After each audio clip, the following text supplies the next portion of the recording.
This is a poem that I just wrote recently, and I'd like to dedicate it to my fellow writers up here. And it's titled, Colors of the Day. Some days are gray when nothing is black or white. Some days are yellow, the sun, the warmth, the memories. Some days are beige, just trying to fit in. Some days are red, though the anger has lessened. Some days are brown, dead leaves that fall away. Some days are green, reborn and budding. Some days are black, a deep well of loss. Some days are blue, of endless sky, water, and dreams. Some days are white, the pure light of a candle. Peace and prayers. I've only been in this area for less than a year. I'm originally from Crow Agency, Montana. Back in 1989, I graduated from the Institute of American Indian Arts in Santa Fe, New Mexico, where I majored in creative writing.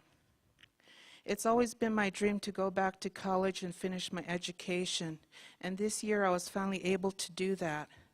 How I ended up back here after almost 20 years has been a struggle, but I'm at a near happy place in my life now. I can't remember when depression has not been a companion of mine. I guess I was born under the dark stars that determined my fate. I was born to a single, hardworking mother who was a meter maid in Sheridan, Wyoming, and my father I'd never met because he rejected me before I was born. Weekends I spent with my grandparents who had a little house out in the fields of Wyola, Montana. I was constantly traveling back and forth between two worlds. One, a current contemporary culture, and the other made up of my land, my people, and an unspoken knowledge of being. It was on our short trips back to Montana that my grandparents introduced me to the bars along the way. Before leaving Sheridan, we'd stop at the Rainbow or the Mission, and of course the Parkman Bar that sat atop a hill before the Montana line. My grandparents would order their beer and for me a 7-Up and salted peanuts. I'd watch the old Ham's beer clock, the one with the waterfall falling down, and how it twinkled off the crystal decanters. I developed a romance for dingy bars back then that later became my downfall. Being Native American in an almost all-white elementary school was hard. I was made to feel much different than the rest, and again, I felt rejection that only fueled my depression. When I was around the age of 10 or 11, my mom got a job back on the res for the Indian Health Service in Crow Agency, Montana. I was then taken from one of Sheridan's more privileged public schools and put into a reservation school where I didn't know my own language, the books were outdated, and lunches were mostly all starch. To anyone who never grew up there and wasn't used to it, it felt like a third world setting. I missed seeing well-manicured green lawns and beautiful houses and all the pleasantness that goes along with normalcy. I knew by looking around me that I was dropped into a big, dysfunctional, barren landscape called a reservation. I could tell that dreams died or were never even thought up there. Back in Sheridan and also at the Crow Agency Elementary, I found that I was talented in art. I was always winning these little paper certificates that encouraged me. But it wasn't until I went to school on the reservation and around the age of 11 that I began to write. It seemed that it helped out with the loneliness and desolation that I felt trapped in. I remember after school I'd come home and just go to sleep. I slept a lot in those days. It was better than facing reality. Because of my diminished self-confidence, I fell behind in school and I ended up dropping out after the 6th grade. By the time We li- by that time, we lived in a small border town that was notorious for being racist, and I never came out of our house for 3 years. I developed a school and social phobia. During this time, I kept up with my writing and I read a lot. I found that reading took me places, introduced me to many profound thoughts I never knew existed beyond my small town. I was about 15 when I had my first drink, and it seemed like the answer to all my problems. It made me feel happy, humorous, and warmly disconnected. I went to Billings often and drank with an aunt who took me to a lot more upscale bars. She worked for the BIA and always dressed nicely and wore heels.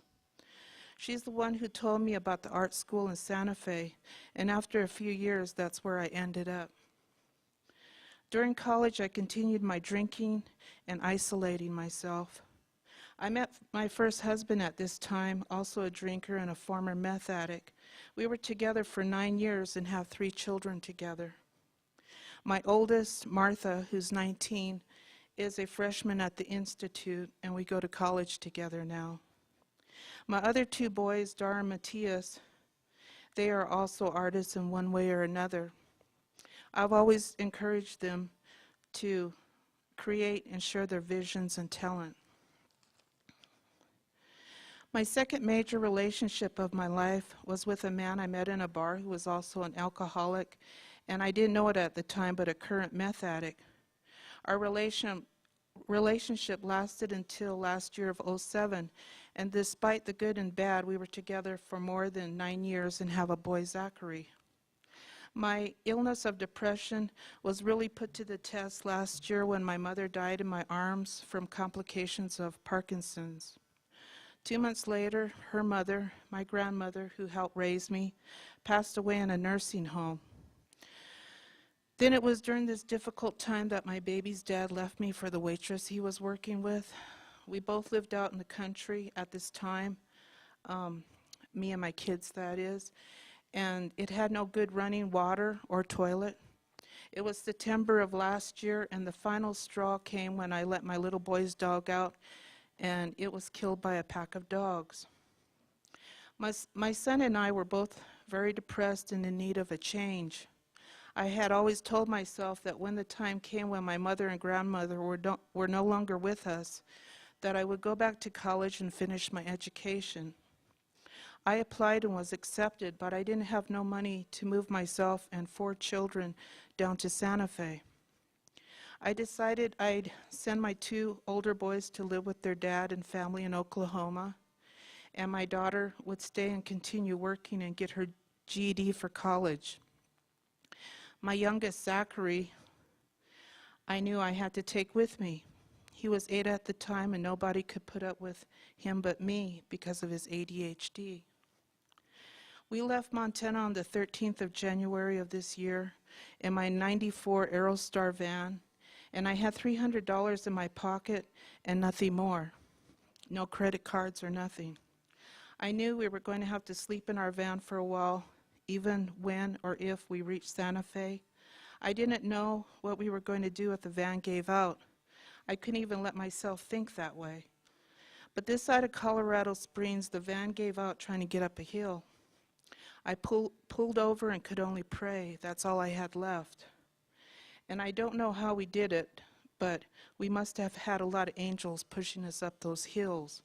Not only did our van make it to Santa Fe, but we lived in it for a while in the Walmart parking lot because it stayed open 24 hours and we felt safe there. Zach and I both went to school during this time, and most evenings we'd spend at the Chavez Center, our local gym. It killed time, and the workouts I knew would help us feel better. During the time we were homeless, I tried to emphasize to my little boy that we were on an adventure, and we had fun checking out the plaza and parks. But it was both of us being in school that made it worthwhile. We had survived our low points. I'm happy to say that we are housed by LifeLink, and I want to say thank you to Lynn there for all her help and her little business, Sojourns. She was the only light at the time, and also the Adelante program. In a city as beautiful and plentiful as Santa Fe, one thing I found out about their shelter is they only have one room, maybe big enough to fit 2 small families, and that's all. It was always in use whenever Zach and I tried to get shelter. Being housed has meant the world to me. I've been able to concentrate on my studies, and I'm on the dean's list. My concentration is on poetry and screenwriting. But the most important thing in my life right now is that I have my kids back together and living with me again. And in my faith in God, I give thanks.